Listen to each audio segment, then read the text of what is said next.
Hey everyone, welcome back to the channel. And let's talk about something that probably every WWE fan has Googled at some point or another. Should you buy a fake WWE belt? I mean, we've all seen how crazy the WWE Shop prices have gotten as of late. On one shoulder, I have a commemorative title belt made completely of plastic from WWE Shop, completely authentic.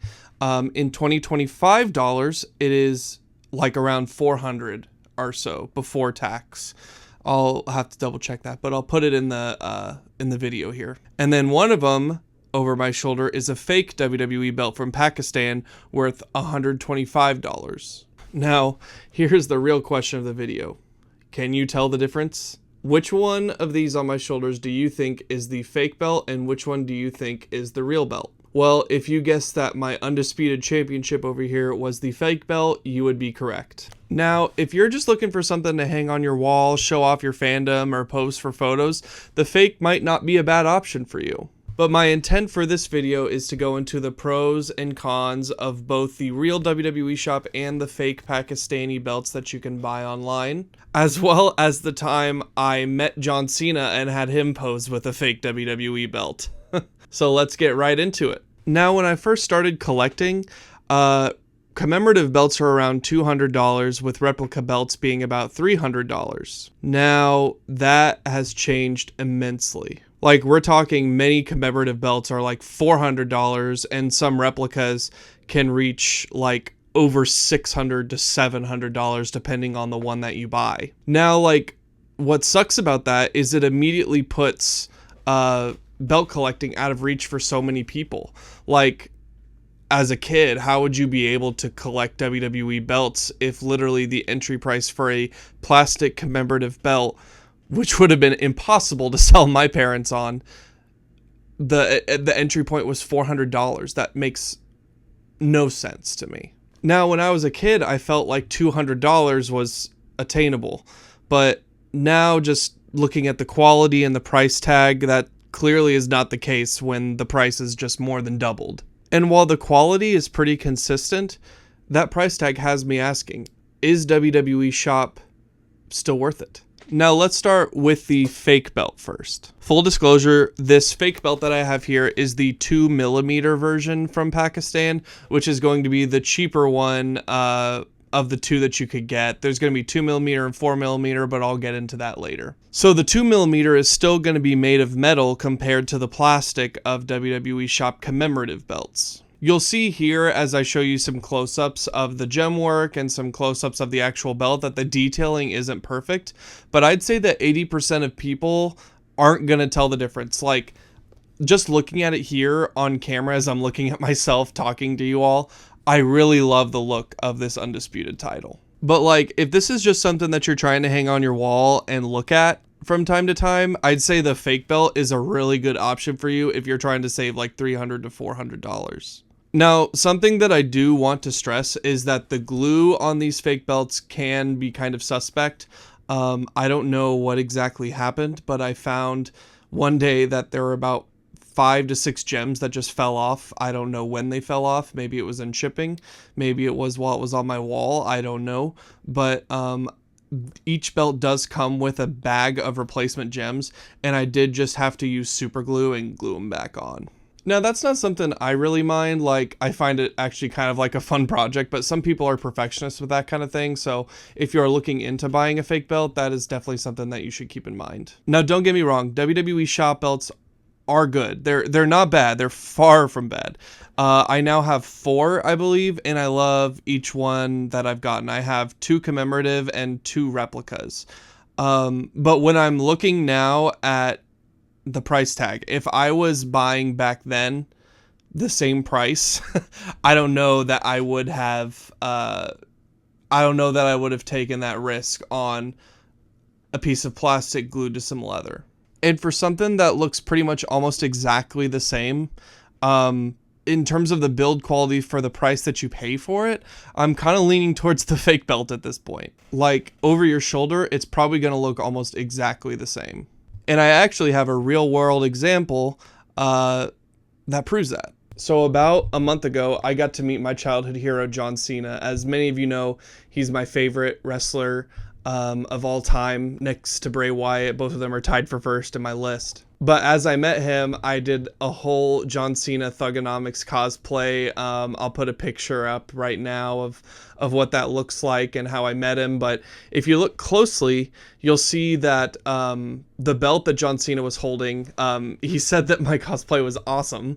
And if you'll see the belt that he's holding, he's actually holding this very belt, which is a fake, I believe it was Etsy, WWE United States Championship spinner belt. And John Cena wasn't like, "Whoa, man, what are you doing with those fake belts? How dare you buy one of those?" No, he was like, "Wow, man, this is awesome. You did the whole thing." It was one of the highlights of my life, probably, was having John Cena compliment my cosplay dressing up as him. And for what options I had, I could decide to buy this, which was about $100 off of eBay, or I could buy an actual $800 discontinued replica off of eBay. And to me, it really made no sense to do that. So I bought the fake and it did its job. But a really important part of buying fake WWE belts is doing it safely and ensuring that you're buying the best quality. So let's get into that right now. Now, if you are going to buy a fake belt, you need to shop smart. Seriously, here's what I've learned. The first fake I bought off eBay came in looking nothing like the picture.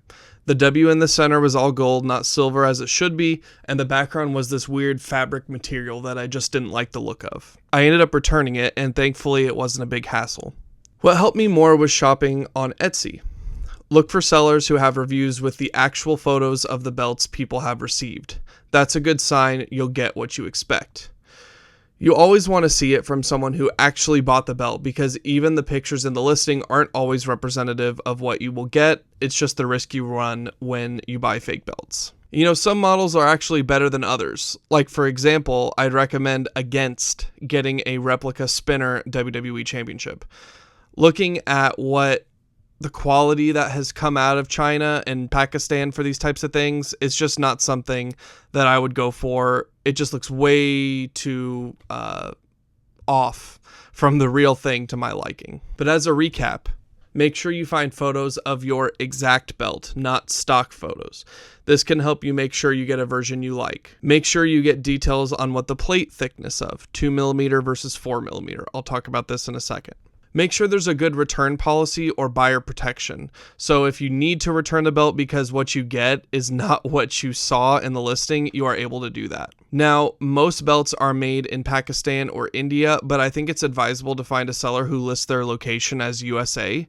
That way, if you do have to return it, it doesn't make the logistics super hard. You can just return it to whatever that USA shipping address is. And as I said before, make sure that the seller has at least a few sales and a few reviews with the pictures, as I mentioned earlier. And just a fair warning, I would avoid anything under $90 unless it's a really known seller. I think when you go that far down in price, you're kind of gambling. And now a quick note on the thickness. Most fakes come in either 2mm or 4mm plate thickness. The 2mm version, like what I'm holding in the video, is thinner and lighter. Still metal, still decent detail, but definitely more of a display piece. The 4mm versions are chunkier and more accurate to the real replicas, but often cost closer to $200. If you want something that feels heavier and more realistic, 4mm is the way to go. But if you're just hanging it, having fun, or carrying it around at a convention, 2mm gets the job done. And at that point, you're probably getting close enough to the price point of a commemorative belt. And at that point, I would recommend the commemorative belts if you're paying that amount of money. So the final verdict, should you buy a fake WWE belt?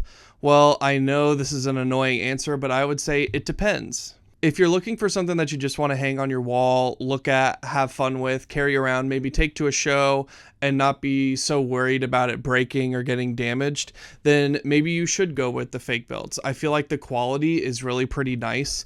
And again, just looking at it on camera, I really love how this specific fake Undisputed Championship looks like. Now, if you're looking to get something signed, or you want something that's going to hold value, or you're just a stickler for the details, then you really might want to go with the WWE Shop version.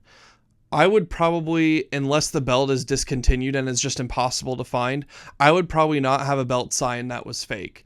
the ones you see up here, the WWE spinner and the big gold belt up there, those are both real WWE Shop belts, and I would highly recommend getting a real one if you want to have it signed and retain some value going forward. But I understand that that price point is just not accessible to some people. $400 for a plastic belt, man, it just doesn't really make much sense for most people, especially in today's economy. But I'd love to hear what your guys' opinions are.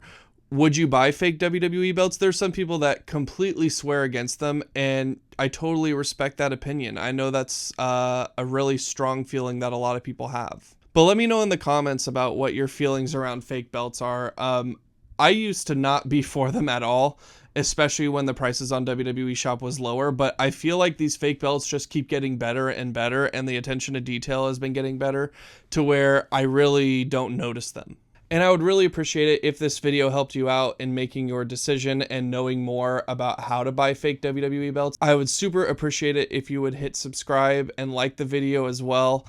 That way we can share our love of wrestling with more people. It'll just help us out with that algorithm. And I've had such a great time making these videos again. For those of us that have been joining, for all the videos that we have, thank you so much. And if you are a first-time visitor, welcome. And I hope that I can put out some content that you will enjoy in the future as well. And always remember, you don't know the power of the mark side. Peace.